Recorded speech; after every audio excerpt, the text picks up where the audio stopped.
do everything you possibly can to basically get as much of your awareness into as deep and high and wide a space as you possibly can. And that's ultimately really what it comes down to. I mean, there's so many things that you can clearly do in terms of helping with anything going on in the exterior world, but you really, really do have to tend your own house and fundamentally work on that. The crucial item, as always, is a paradox, and that's fundamentally realizing that there are no others to save, and therefore you vow to do everything you can to save them. And you really do have to see both sides of that. You really fundamentally have to get both sides of that. And it's that paradox of instruction that's always so really extraordinary. On the absolute side of the street, it really is the case, as we were saying, although it's sort of metaphoric, that there is one and only one self. Now again, you have to be careful about that, but it's fundamentally the case. And so that is not the basis of a terribly active social activism, is it? On the other hand, it's absolutely crucial that you get that. And the same goes for ecology, the same goes for any of those things. The only people that are really worthy of working on ecology are those who realize that nothing needs to be done. And therefore you have to work enormously hard.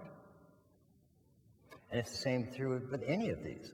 There's profoundly realizing the utterly free nature of everything that's arising moment to moment is the only acceptable sort of ground of any of these sorts of action. Because otherwise you're coming from, in a sense, an ultimate insult to spirit, which is you're assuming it doesn't exist. And the same thing is true of your own practice.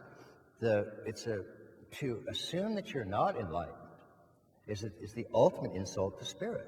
You presume the non-existence of spirit moment to moment. And under the presumption that spirit doesn't exist, you seek it.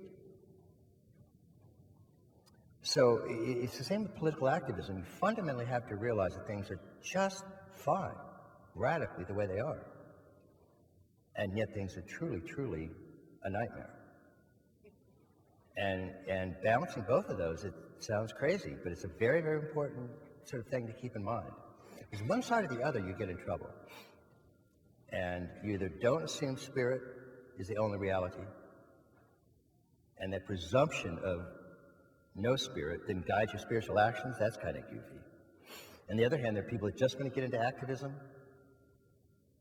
and yet are fundamentally not really aware of their own spiritual reality or the reality of what's arising moment to moment, and on the presumption of that ignorance, wish to save the world. So fundamentally what you need to do is, like I said, is understanding the always already liberated nature of everything that's arising, practice. And on the basis of your own practice, take that into the world. And in terms of how that plays out, it plays out if everybody else makes that same assumption. And that's a big assumption.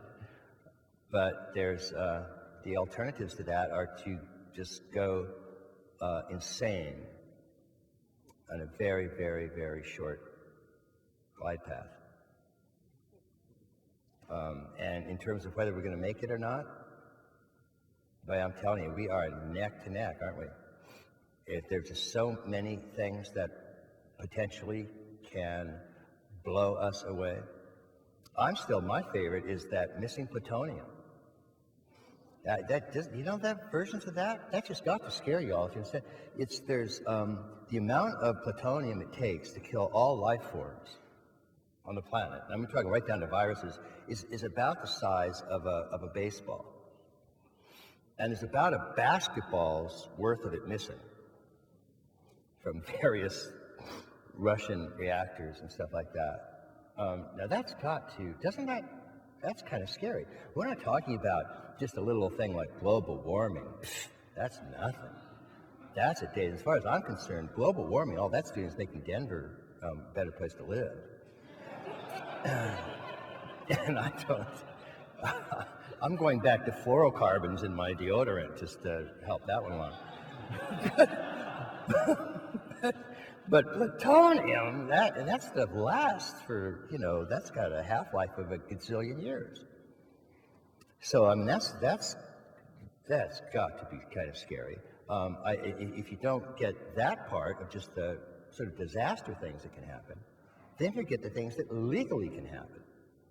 And when I was doing the many faces of terrorism and running the scenarios for there being the first world federation that really was healthy green and really did institute a one person, one vote electronic democracy, I became convinced not only that it was certainly possible, but that it very, very well could be likely to some degree. It's truly spooky times. So I don't know. It's the whole thing is one that you just really want to make sure you stay grounded in suchness, in the reality of one taste, and the other is indeed practice, and practice, and practice, and make sure that it's a center of gravity that you can maintain. And then by example, let your presence be something that other individuals look at and go, I would like to be like that. And if that's not the response that many of your friends have,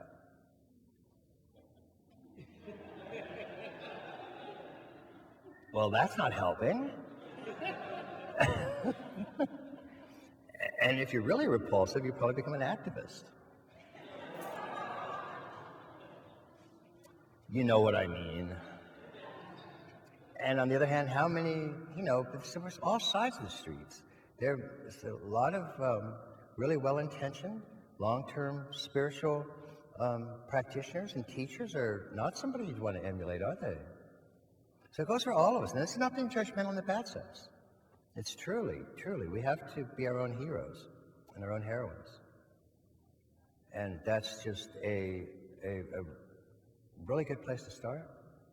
A lot of you who are parents, you already know what that means, don't you? You just so want that your young son or daughter looks up to you.